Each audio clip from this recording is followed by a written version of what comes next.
Hi, this is Jasmine Patel and you are watching just tag knowledge. आज का हमारा topic ये है कि कौन सी ऐसी चीज़ें हैं जिसकी खोज हिंदुस्तान ने की है और वो सारी चीज़ें आज पूरी दुनिया के लिए बहुत ज़्यादा यूज़फुल है। एक इंडियन को तो ये सब पता होना ही चाहिए यार कि हमारा योगदान क्या है। तो फिर आइए जानते हैं और थोड़ा सा नॉलेज बढ़ाते हैं। तो सबसे पहले बात करेंगे प्लास्टिक सर्जरी के बारे में। क्या आपको पता है कि जिसके पीछे आज पूरी दुनिया पागल है, ऐसी प्लास्टिक सर्जरी का आविष्कार हिंदुस्तान में हुआ था। 600 ईसा पूर्व में भारतीय वैद्य सुश्रुत ने यह आविष्कार किया था। वैसे आज ये आधुनिक विद्या बन गई है। और प्लास्टिक सर्जरी कब करते हैं ये तो आपको पता ही होगा। जब किसी को अपना कोई बॉडी पार्ट पसंद नहीं होता है तो उसे खूबसूरत बनाने के लिए, या तो फिर कोई जल गया है, दाग पड़ गया है, निशान पड़ गया है, अगर किसी को अपना बॉडी कलर पसंद नहीं है तब भी प्लास्टिक सर्जरी से सब कुछ मुमकिन है। तो कुल मिला के हिंदुस्तान की तरफ से पूरी दुनिया को ये बहुत बड़ा तोहफा था। उसके बाद बात करेंगे कॉटन की खेती, यानी कि कपास की खेती। आपको पता तो है ना कि कपास की खेती होती कैसे है। चलो मैं दिखाई देता हूं आपको यार।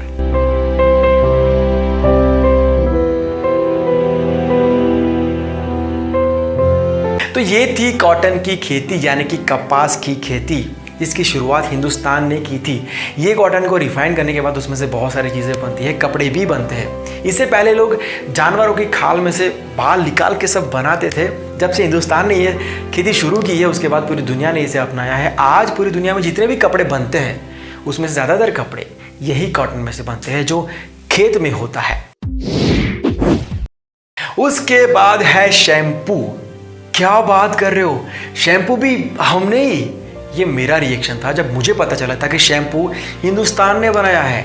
शैम्पू जो वर्ड है वो संस्कृत के वर्ड चंपू से लिया गया है। चंपू का मतलब होता है मसाज करना। 1762 में इसे पहली बार भारत में बनाया गया था नेचुरल रूट और ऑयल से। बाद में अंग्रेजों को पसंद आ गई ये चीज़ तो लेकर चले गए और शैम्पू भाई साहब तो फेमस हो गए वहाँ पर जाकर। पूरी दुनिया आज यूज़ करती है शैम्पू को। उसके बाद है बटन्स। हम में से बहुत कम लोगों को पता है कि आज पूरी दुनिया जो बटन्स लगाती है वो हिंदुस्तान की देन है। सबसे पहले इसका यूज़ किया था सिंधु सभ्यता के नगर मोहनजोदाड़ो के लोगों ने। उसके बाद है चेस। आज चेस एक ऐसा गेम है जो पूरी दुनिया खेलती है, बहुत ज़्यादा खेला जाता है चेस। ये हिंदुस्तान की देन है। भारत में इसे पहले जब खेला जाता था तब इसे चतुरंगा के नाम से जाना जाता था। चतुरंगा इंटरेस्टिंग नाम है। वैसे सांप सीढ़ी का जो खेल है ना वो भी हमारी ही देन है। जब भारत आज़ाद नहीं हुआ था, अंग्रेज़ों की कैद में था, तब ये खेल बहुत ज़्यादा खेलते थे लोग, जहाँ पर सांप को अंग्रेज़ और सीढ़ी को भारत मानकर खेला जाता था। वैसे अगर आज हमको नाम देने हो तो आप किसको सांप और किसको सीढ़ी कहेंगे? कमेंट करके ज़रूर बताना।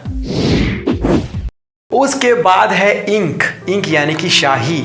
इंक की खोज भी भारत में ही हुई थी। करीबन 4वीं शताब्दी में ही लोगों ने इंक से लिखना शुरू कर दिया था। पहले वो मोरपंख को इंक में डुबाकर लिखते थे लोग। उसके बाद है जीरो। अब ये तो सबको पता ही होगा, बिकॉज जीरो जो है ना वो बड़े जो आविष्कार है उनमें से एक, उसे गिन सकते हैं। जीरो के बिना साइंस, मैथ्स, टेक्नोलॉजी ये सब कुछ भी पॉसिबल ही नहीं था। इसकी खोज की थी हमारे आर्यभट्ट ने, ऐसा कहा जाता है, लेकिन काफ़ी कंफ्यूजन भी चल रहा है। अमेरिका के साइंटिस्ट ये कहते हैं कि ये खोज हमारे साइंटिस्ट ने की थी। वैसे उनके पास कोई प्रूफ नहीं है। आर्यभट्ट ने जीरो की खोज इतिहास हमारा कहता है कि 5वीं शताब्दी में ही कर दी थी। उसके बाद है डायमंड, हीरे और हीरे की खदान। भारत दुनिया का एकमात्र ऐसा देश है जहां पर लोगों को हीरो के बारे में, डायमंड्स के बारे में इतनी ज़्यादा जानकारी है। भारत में ना करीबन 5000 साल पहले ही लोग हीरो का यूज़ करना शुरू कर दिया था। लोग ऑर्नामेंट्स पहनने लगे थे डायमंड के 5000 साल पहले। उसके बाद है स्केल का आविष्कार भी भारत में ही हुआ था। इंडस सिविलाइजेशन के दौरान खुदाई में ये पाया गया है उत्तर पश्चिमी एरिया में जो आज पाकिस्तान में है। उसके बाद है रेडियो और we can say wireless communication. एक बात बताऊं, ऐसे बहुत सारे आविष्कार हैं जो हिंदुस्तान ने किए थे लेकिन क्रेडिट किसी और को मिली है।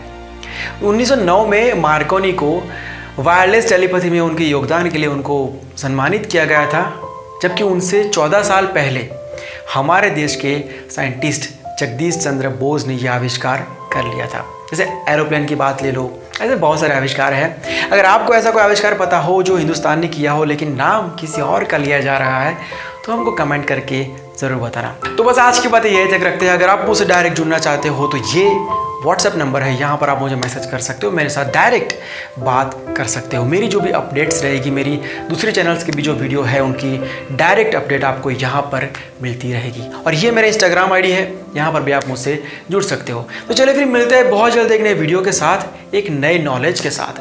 Bye, take care and see you soon.